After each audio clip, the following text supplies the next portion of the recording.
Hi, everyone. Welcome to the That's Allowed podcast. I'm your hostess, Dr. Audrey-Ann McKeon, and today we have Colleen Mitchell. Please introduce yourself, Colleen. Hi. As you just said, my name is Colleen Mitchell. I am a life coach, a podcaster, an author, a speaker, and I'm also a full-time analyst slash engineer in the power industry. So I do quite a lot, and I have fun while I do it all.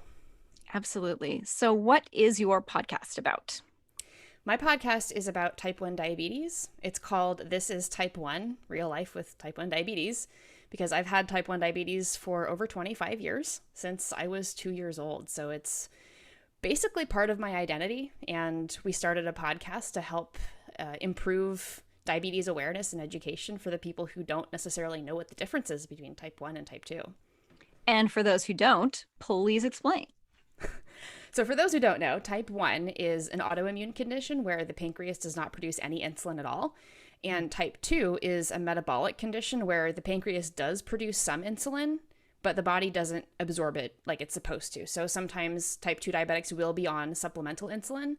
But if you are dependent upon insulin to actually survive, like if you stop taking it and you will die, you are a type 1.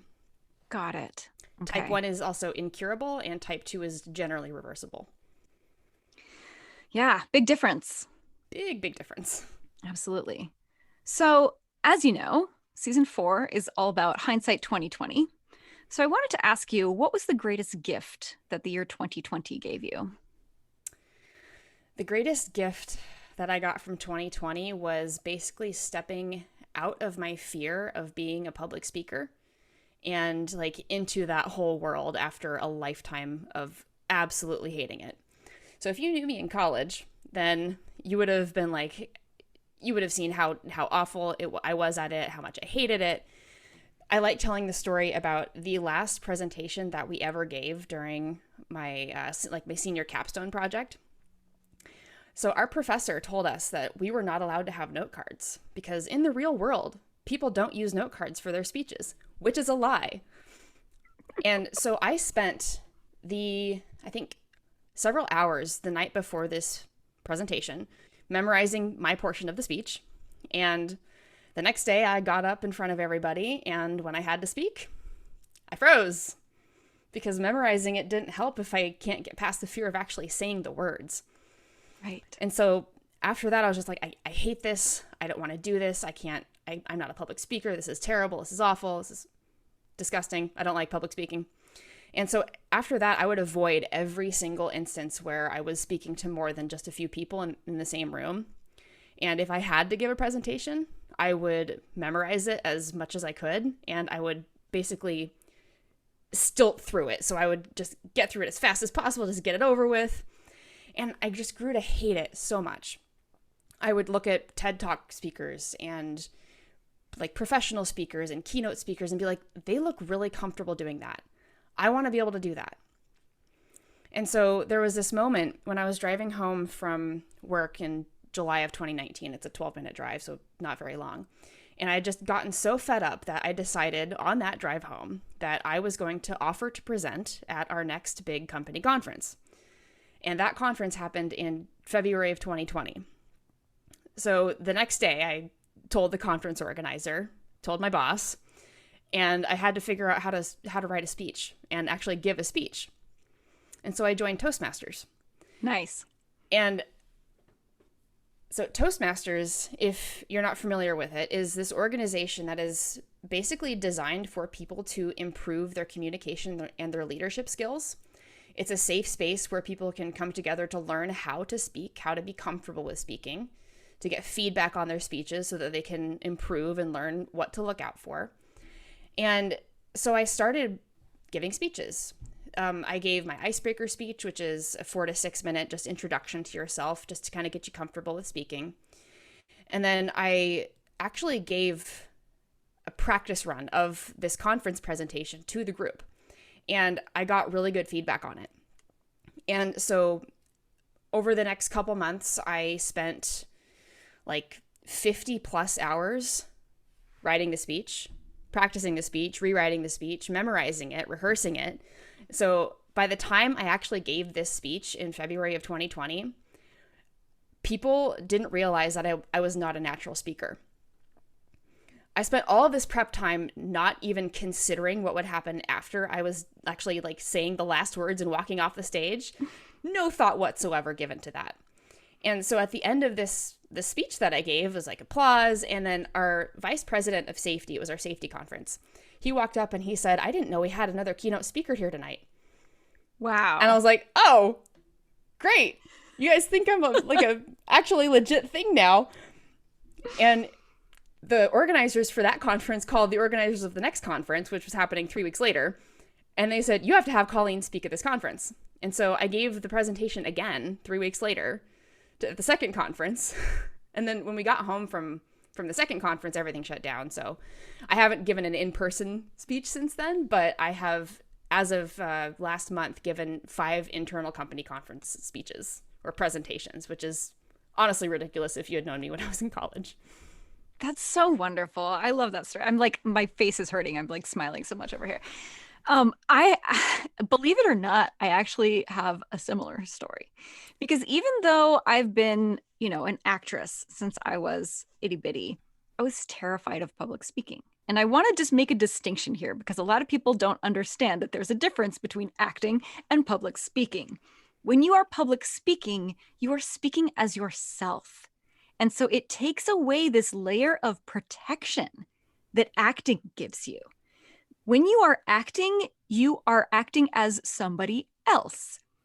They can judge the words that you're saying that somebody else wrote. They can judge, your acting, but they're not judging you as a person in the same way. When you are public speaking, especially if you're talking about a personal story or something that really matters to you that you're very passionate about, it can be this incredibly vulnerable and raw experience for people. And if it goes badly, as you experienced, it can feel like a personal rejection or a personal judgment. And so I just want to validate everyone out there who's saying, yeah, I'm scared of public speaking too. It can be a very scary thing. But that said, the more you do it, the more you realize, oh, those people want you to succeed. Like they're not out there waiting for you to like fail so they can stick a fork in you. Like they want to get something good from this. And so they're on your side as audience members. They want you to do well. Yeah. And if there are people out there who want to stick a fork in you, then those aren't the people for you, and you can just ignore their opinions. Absolutely. Because opinions are just opinions. I actually just wrote a thing today called How to Be a Muse, and it talks about, you're not as good a judge of potential or outcome as you think you are, right? Like your opinion's just an opinion. And you do not get to tell people that their baby is ugly.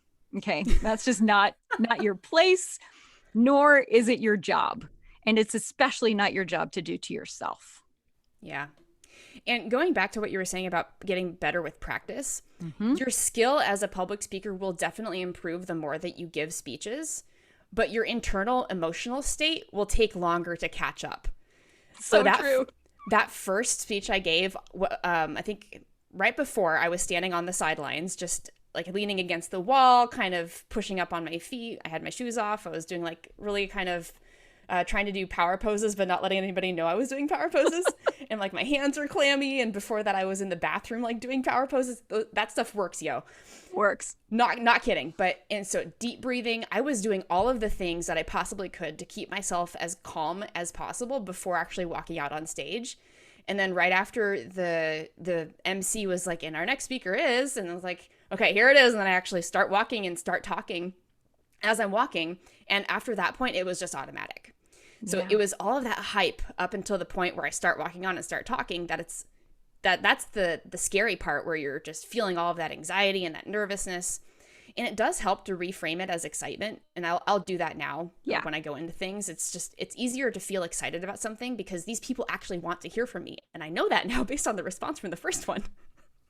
Yeah. And the fact that you have that response says you care about this. This matters to you. And so that's great. You can celebrate that you're that excited about something, that you have this really strong physiological response to something because it matters to you and you're doing it. So go you. right? Yeah. Yeah. And another thing is that when you do stuff like this, especially the first time, you get an adrenaline rush. Oh yeah. And type 1 diabetes, when you have an adrenaline rush, your blood sugar goes up. And so I'm on an insulin pump and a continuous glucose monitor. If you're watching the video version, it's on my arm right here. Hmm. It's just a little patch. And when I was speaking, I could feel my pump vibrating to tell me that my blood sugar was going high. And every 5 minutes, it would vibrate and beep right underneath the lapel microphone. It would vibrate and beep, and I'm like, oh crap, I hope nobody's actually hearing this. And nobody did, because I asked some people afterwards and they didn't even notice. But that was a really good learning experience, because the next time I gave the speech, I was able to give some insulin up front so that I wouldn't go as high. And then I Smart. also used the graph of my insulin's or my blood sugar spike in the next presentation to show what stress does to your health, because that Yeah. was stress in action. Oh And I yeah. was able to tie that into the next speech because it really tied into the whole topic. And just being able to use my diabetes as kind of a teaching mechanism for things that are not specifically related to diabetes was really awesome. Yeah. So I went to this administrative professionals conference back when I was an admin. And what I found was that people kept assuming that I was one of the presenters and asking when my presentation was going to be because I'm just a big mouth, right? And so finally I was like, all right, fine, I'll do a presentation. And so I signed up to be one of the presenters. Well, even though like I knew exactly what I was getting myself into, somehow when it actually came down to doing this, it was like I'm looking at this giant room that they put me in. I mean, it was a big room, like much bigger than I expected. And I'm looking at all this and just going, oh God, how do you fake an embolism? Like that was literally my thought process. It's like I have to get out of this somehow. Like I cannot do this. And thank God my husband was there and he talked me through the whole thing and like held my hand and was like, you got this, babe. You're going to be great. And of course, the night before, my computer crashed. And so thank God he was there again for like not just moral support, but like tech support to get me through that. And then, the day of everything that went wrong could go wrong, that could go wrong went wrong. And so my first presentation was kind of bumpy. And it was right after the big keynote speaker that everybody was like, oh my God, that's like the best speech I've ever heard in my life. Like, and so I'm like, great. But the second one went really well.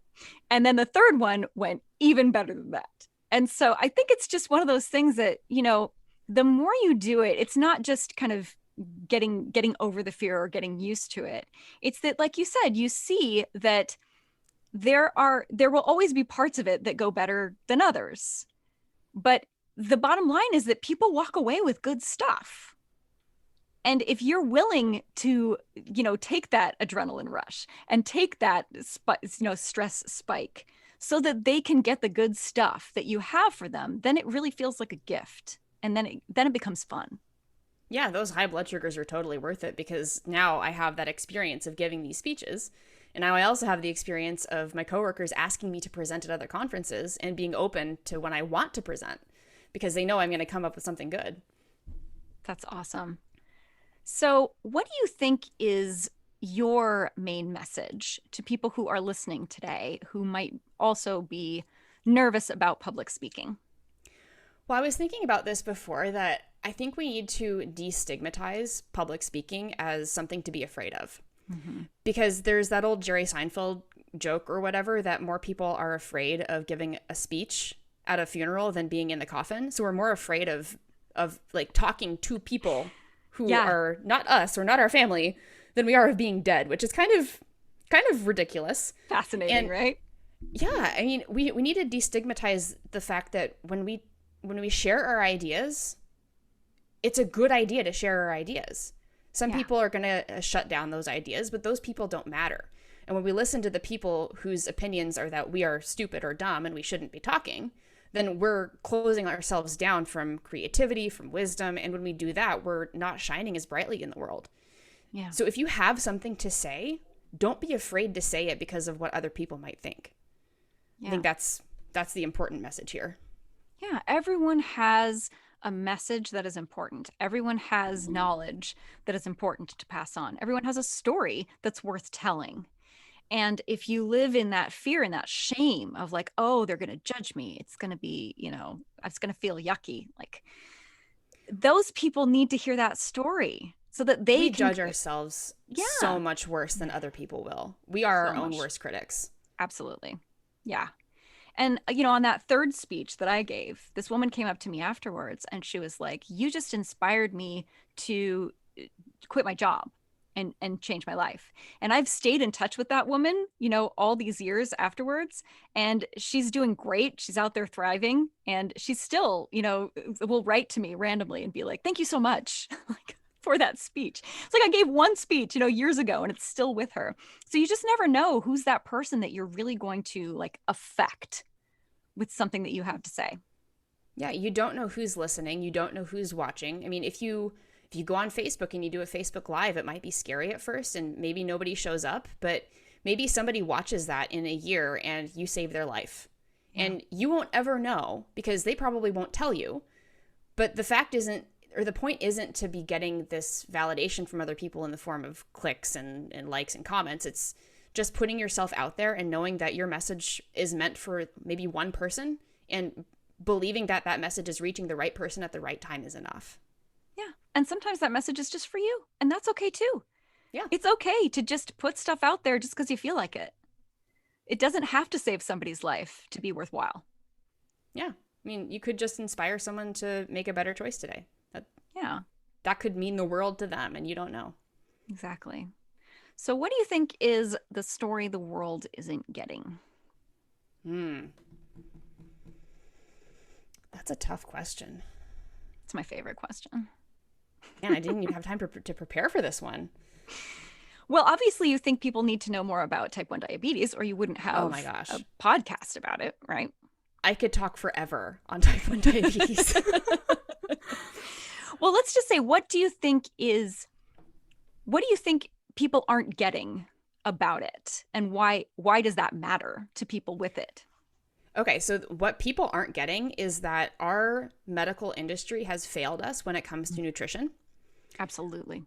I went to diabetes camp. I've been going to diabetes camp ever since I was 6 years old, and I've now been a counselor longer than I was ever a camper, which is awesome. And we didn't have camp this past year because of COVID, but when we do have camp, we have dietitians.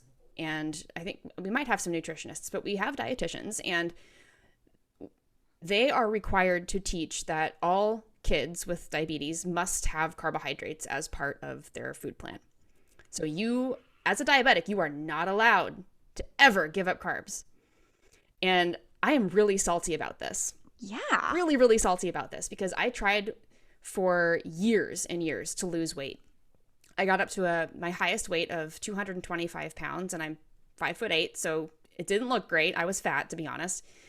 And I sure reached didn't that feel point. great either. Just Oh no, carrying around that much weight. Yeah, it was awful. I hated it. And I'll pick up a bag of kitty litter now and realize that I had more than that bag of kitty litter in my body before, and that's just mind blowing. But I reached this point in 2016 at that highest weight where I was done because I was having really wild blood sugar swings. And I had done a lot of research into the ketogenic diet and like low carb. Mm-hmm. And so I made a decision overnight again, like another fast decision, to just completely switch to low carb. And the very next day, I had the best blood sugars of my life. So I went from going down to like 40 up to 400, and normal is like 100, 83 to 100. So those are really wild swings. So I went from that to just really, really stable. And I love looking at the graphs from before and after on my CGM because it's wild how much difference just my food did. And I started losing weight. It started melting off. So I started low carb for the blood sugar control, and I stayed for the weight loss. And since then, I've lost 65-ish pounds. So right around there, I still have some more to go. But all of that happened because I made the decision not to listen to what I had been taught when I was growing up about diabetes. And even now, the meal plans or the lunches at our diabetes camp is 70 grams of carbs in one lunch. I don't hit 70 grams of carbs in a day anymore. Like my cap is 50, if that. And I think the message that the diabetes community in particular needs to hear is that you do not have to have carbs. They are not a requirement. You don't need to eat donuts. You don't need to eat pasta. You don't need to eat rice. None of that is actually good for you. You can make the decision to change your diet based on how you feel in your body. I always recommend that diabetics experiment with their food. They Mm-hmm. shouldn't actually just take the recommendations of their doctor without questioning some of it. Yeah. And especially if those doctors are telling them that they have to have carbs as part of their diet. And when I'm saying carbs, I'm talking about like the processed stuff, the boxed stuff. A lot of times people forget that vegetables are carbohydrates, That's and we right. like vegetables. We want to have some of those. Yeah. I just stay away from the starchy ones, like potatoes and carrots are starchy, so I stay away from the starchy ones. But when diabetics don't like experiment with their foods and they wonder why they're fat, they wonder why they're taking so much insulin, they wonder why their blood sugars are super high and super low, look at your food. Yeah. Because I didn't look at my food until I reached 225 pounds, and since then it's been amazing. I get frustrated when diabetics tell me that they can't imagine ever giving up carbs, or that they're so like they love food and they want to have food and they want to have carbs in their diet, and like they want to have donuts every day. And in the long term, just think of how that's going to affect your body when you're 20 years older. Like, do you want that in your life? And a lot of them don't ever think of their future selves at all. I get And the frustrated with this. and you As can you can also probably have tell. a really delicious meal plan that is low carb. Like Oh yeah. taking out carbs doesn't mean taking out taste. You Yeah. know, like my friend, I have a friend who is on a strict ketogenic diet because she has epilepsy. And she's been seizure free for the last 5 years because of the ketogenic diet. And she, loves to post pictures of her meals and things. And like, so for I think it was Thanksgiving, she did her version of Thanksgiving, which was like a steak with like butter on it, and then like cream cheese, bacon, date things, and like I mean just like all this delicious stuff. I was like, oh my gosh, I want to come over to your house. Right? Like that sounds amazing. Yeah, and so I think there's this stigma of like low carb means like low taste, and I think that's absolutely wrong. That's Yeah, absolutely I oversalt everything because going low carb has given me a greater appreciation for salt. And now, wrong. Yeah, like if sounds I don't have delicious. enough salt on something, I put salt in my salads. Mm-hmm. It just makes it taste better. It does. Salt makes everything taste better. It's true. Very true. Yeah, and I think there's really something to that though. It's so important to experiment with your own nutrition and just see what works for you and what doesn't, what makes you feel better, what makes you feel worse. Considering though, however, that sometimes there's a transition period where if you start something new, you feel crappy at first because you're kind of detoxing from the stuff Oh that you yeah. were doing. Yeah, I did, and I actually did an elimination diet middle of last year, and that helped me figure out that I'm sensitive to processed meat. So I don't. I used to be the bacon lady. I don't have bacon at all anymore, Oh, and it's not a problem. Like yeah. I don't miss Hmm. the taste of like taking that bite of bacon after I had eliminated it for a while and being like, this does not taste right. Yeah. So I don't want to like force my body into like wanting that again or thinking that tastes good again when now I know that it doesn't. Yeah. Yeah, I went through a long period where I just eliminated excess sugar, basically like any kind of refined sugar I just took out. And I'm so sensitive now to sweetness. Like anything that has refined sugar in it, I'm like, "Whoa, that's really sweet." Like if I sniff a donut, my blood sugar goes up. Yeah, it's just like, "Wow." Yeah, but that's the beauty. Like now a strawberry tastes so sweet to me, you know? Because I'm so attuned to it. And that's how it's supposed to be. Yeah. Like the processed sugar industry has given us this exploding dopamine from how concentrated it is. Yeah. And the reality is we're supposed to be able to enjoy that strawberry as if it was a candy bar That's because right. that's how our brains were developed. Yeah, that's exactly right. And I think, this also just goes back to the way that food has become a business in our society, the way that our food is grown, the way that our food is processed, the way that our food is marketed. It takes it so far away from the natural. nutritive properties that are in the food when you just grow it in good soil. It's just the bottom line of like, if you have good soil, you're going to have good nutrition. But we get so separated from where our food comes from and how it's produced and what goes into it and what comes out of it before it comes to our table. I think there's so many people out there who wouldn't even know what, when you walk through a garden, you would have no idea how this correlates to the thing on your plate. You know Yeah. what I mean? Yeah. We did an episode on how to read nutrition labels. I don't know if it's Mm, out yet, but it should be coming out soon if it's not already. And if you can't pronounce the things like the ingredients list, it's yeah. probably not good for you. Probably not. If it has more than 5 ingredients, you might want to double check if you actually want to eat it. If sugar is one of the top 3 ingredients, put it back on the shelf. Yeah. It's ridiculous how much people don't know about what's in their food. Mm-hmm. And it's also interesting if you actually do experiments with different types of packaged food on yourself, even if they come from a low carb manufacturer. So I did this with Catalina Crunch. They're a brand that makes like low carb Oreos, and they also make low carb in quotation marks cereal. Mm-hmm. And I tried both, and the low carb Oreos didn't affect me basically at all, but the low carb cereal made my blood sugar skyrocket within a couple of minutes. Wow. And the ingredients lists were completely different. I have no idea what was actually different about them, but they were from the same manufacturer. So you can't like go into a food experience expecting that you're going to get the same results from the same Yeah. company with the same type of foods if you don't pay attention to the ingredients, because you might be surprised like I was and have really high blood sugars for several hours. Yeah. Also, I'm really sensitive to MSG. I know not everybody is, and it's gotten a bad rap and all of that. And that's very true. But it also comes under a lot of different names. And so for people who are sensitive to it, it can be really, really difficult to figure out what it's in. And then we get that response and we're like, what the hell? Like looking back through the ingredients, like, what was it? And it's like under some new name now. And I had this experience that, I love Trader Joe's.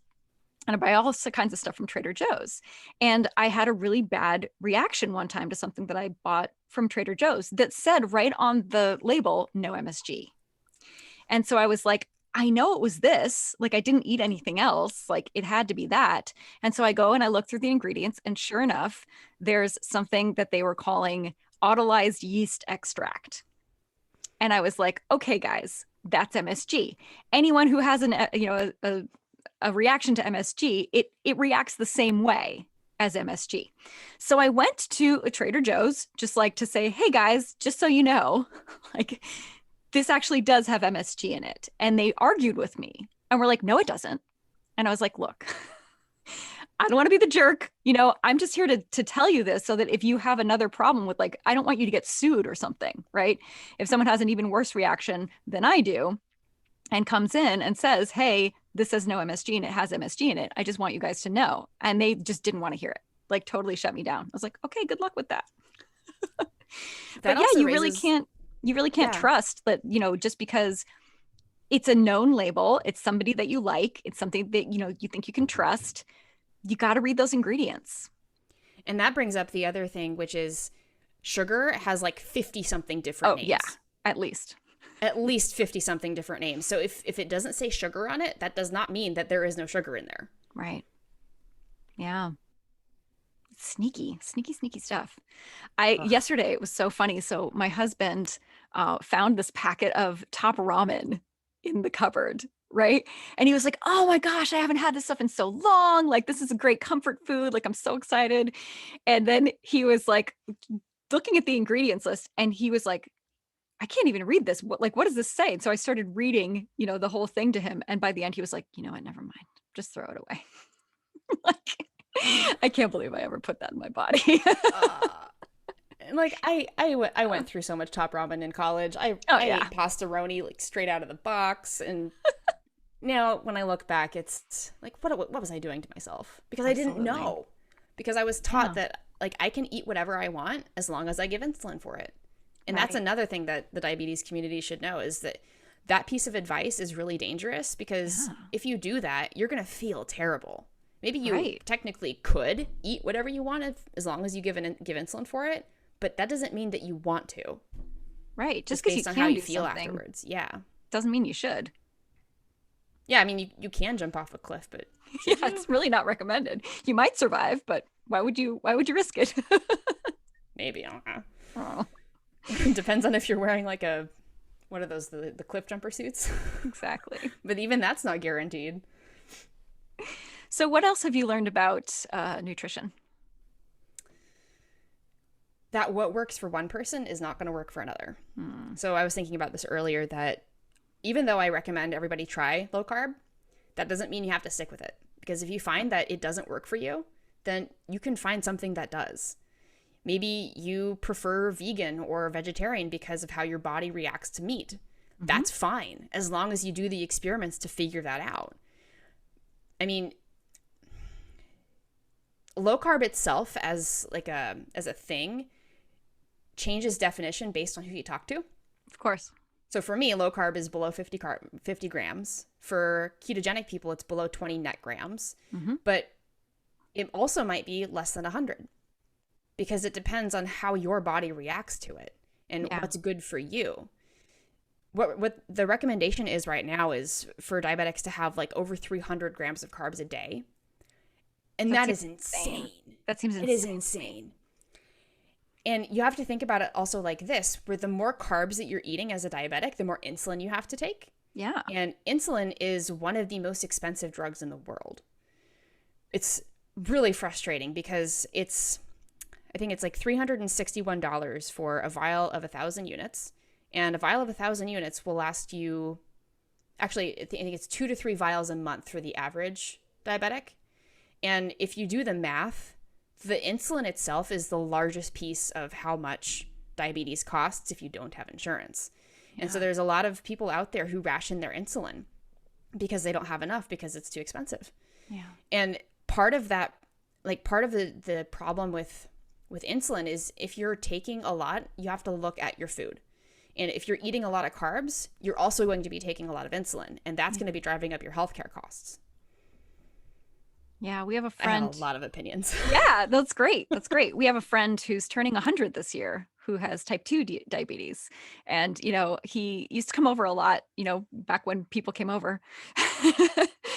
Back in the day, back in 2019. He would come over a lot and, we would always try to make meals that were low carb to, just like be sensitive to his blood sugar. And he would always be like, "Do you have any dessert, like pumpkin pie?" Or, it's like, yes, we do. Maybe you can have a small piece. But it's hard. Like, I don't want to tell other people their business, but at the same time, it's like I also just feel for you, and I don't want you, to come away from my house feeling crappy because of what I fed you, you know? But you also have to trust that people make their own decisions, Yeah. and sometimes they make bad decisions, and then that's on them. That's on them, I mean, indeed. like I have made the choice in the past to have a donut, and I knew exactly what it was going to do to my blood sugar, and I did it anyway, and then I felt like crap afterwards. Yeah. But I did that to myself, and I can't blame anyone else. I can't even blame the person who bought the donuts Right. because they didn't force me to eat it. Nope. Nope. We are forced to be free, as the existentialists like to say.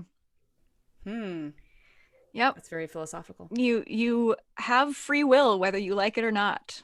So every choice you make is free to make.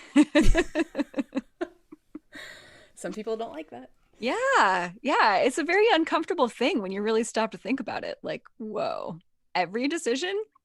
Yikes. Every decision is our own to make. Yeah. It's freeing, but it's also like, ooh, what a responsibility. I mean, if you think of it like that, of course, you're going to be like, oh, God. Now. Like, I just want someone to tell me what to do. Yeah. And I think a person is lot you. of us, spend a lot of our lives feeling like that. Just saying, like, tell me what to eat, tell me what to do. I don't want to have to be responsible for this. I don't want to, screw this up. And I think that's where a Yeah, lot of this comes from. It's like, well, my doctor told me to do this, so I'm just going to do that, you know? that's exactly what I was going to say is when people are giving away their right to make good decisions for themselves and then blaming the people who are making those decisions because like that person doesn't know you as well as you do. That course. doctor does not live in your body. That's right. Only you can make the decisions for you for the best possible like choice. You are the Yeah. you're the person who knows what the best decision is for you, even if you don't feel like it or think that. Yeah. Well, it's about time to transition here, and I'm going to do this little exercise, but I'm going to do it. I'm going to take you into an ideal situation for people, all people with type 1 diabetes. Okay? So I want you to close your eyes. I'm going to wave my magic wand. Things are now perfect. You are now in an ideal situation. Everything is as it should be with the medical community, with nutrition, with everything. Tell me what it is like in this ideal situation. There's a cure. There it Nobody has type is. 1 diabetes. Beautiful. And what does that do? And like all the people of the world, are they aware of their nutrition now? Probably not, because they have a cure to cure their type 1 diabetes, and so they don't need to be wearing things like continuous glucose monitors to know what their blood sugars are. But in the ideal world, you wouldn't have type 1 diabetes. You wouldn't have any disease. But we don't Yeah. live in an ideal world. Right. And I do think that these these conditions do make us more aware of nutrition and the importance of nutrition. Oh yeah. So, Yeah, definitely. I have never known so much about my own body than I have going through this journey of weight loss and low carb and elimination diets and just knowing what things do to my blood sugar. Wearing a CGM is the best thing ever because I have this constant influx of data to show me exactly what's happening at any given moment. And like before we got on today, I came back from a walk and my blood sugar went straight down. And so I had like 3 or 4 rolls of Smarties just to bring myself out and laid on the couch, wait for it to come up. And I wouldn't have known what to do if not for having a CGM because I would have just felt like shaky and I right. wouldn't really know the trend unless I had that. And so I think having diabetes has made me mature faster than I otherwise would have. It makes me far more aware of what I'm putting into my body. And I think it makes me a better person, honestly. Like I don't think I would actually give up having the experience of having had type 1 as long as I have. If I get a cure tomorrow, that would be awesome, but I wouldn't give away the past 25 years of this experience for anything because of what it's taught me. Yeah. How would you, let's say, okay, so um, let's do this again. Have you close your eyes. I wave my magic wand. You are now cured. And your life is exactly as you want your life to be. Your body is exactly as you want your body to be. And I want you to just take a moment and kind of look around your life in this perfect situation and tell me what it's like. What do you see? What do you hear? What do you smell here? Hmm. I don't think I've ever done an exercise like that before. Let's see. It's like the stereotypical birds are chirping, the sun is shining, I love it. Those are great warm things. on my face. So you've got the sun on your face. I want you to just feel that sun on your face. You hear those birds chirping. Maybe you feel the ground underneath your feet. Hmm. Yeah, I'm And I going on a want hike you, through the woods. Don't yeah, have you're to on a worry about my hike. blood sugar dropping. There you go. So you're just hiking, you're free. You don't have to worry about your blood sugar. You don't have to worry about anything. You see a tree ahead of you and it has your favorite fruit growing on it. What is it? That's a tough question because I don't actually like fruit. Okay, you're in a garden. You see your favorite vegetable. Oh, bell What is pepper. it? Red bell pepper. Nice. So you see this perfect red bell pepper, and I want you to just take a big old bite and taste what that tastes like, knowing that you're not going to have to worry about your insulin. You're not going to have to worry about your blood sugar spiking. You can just enjoy this bell pepper and just keep walking. It's a nice bell pepper. It's very crunchy. Super sweet. Excellent. Excellent. Is there anything that else that you uh that is different in this space that you want to note? Of being cured in my ideal body. Hmm. So you've got that freedom, that feeling of just like, all right, I can do whatever I want and not have to worry about that. So that's interesting because I don't really feel like I'm held back at all right now. That's awesome. Yeah, I don't use diabetes as a reason not to do things. It's a lot of people do that. Oh yeah. And it kills me when people do that. And so I Oh, try not to let it stop me from doing anything that I really want to do. I just might have to take some extra precautions along the way.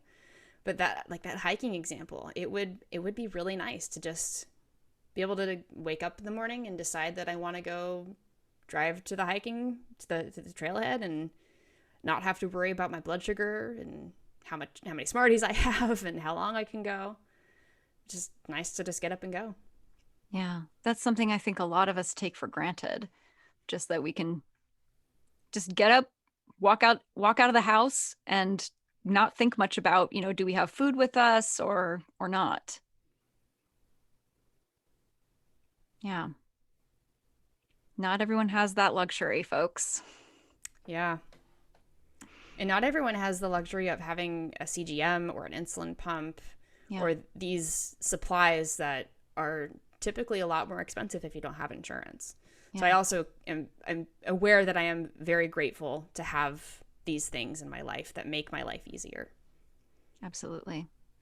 If you could sort of like give a gift to the world, what would you give the world? Be willing to experiment. Be willing to question everything that you're told, especially by people in authority. Be willing to just trust yourself to know what is best for you because nobody knows what's best for you except you. So you would give the gift of self-trust. Oh, yeah. If more people trusted themselves, we would be in a very different world. That is so true. I love that. So that's a beautiful takeaway, everybody. Trust yourself, trust your body, listen to your body. You know yourself better than anyone does, even your doctor, even your family. You know you best. And if something doesn't feel right, it probably isn't. Yeah. Yeah. Anything else you want to say to our lovely audience before I let you tell them where to find you? Well, it kind of goes off of the last thing you just said, where if it doesn't feel right to get it checked out, type 1 diabetes can mimic can show up as the flu. Oh, wow. They share a lot of the same symptoms. So if you think something is wrong with your kid and the doctor says it's just the flu, let them like wait it out, ask for a blood test. It only takes one drop to test for diabetes, and that might be the most important drop you ever get tested. That's great advice. Thank you. All right, Colleen, where can the people find you? The people can find me at inspiredforward.com. That is my website where I have links to my podcast, my coaching practice. Eventually, I'll have a link to my upcoming novel there. And you can also find all of my social media links on that website. That's so awesome. I didn't even know you were writing a novel. I've been writing it since 2018, and it just kind of comes in and out of conversation, but it doesn't actually have a home yet on my website. Fantastic. I love it. So I I definitely want to hear more about that when we get off here, but that's wonderful. And everybody, we love you. We'll talk to you soon.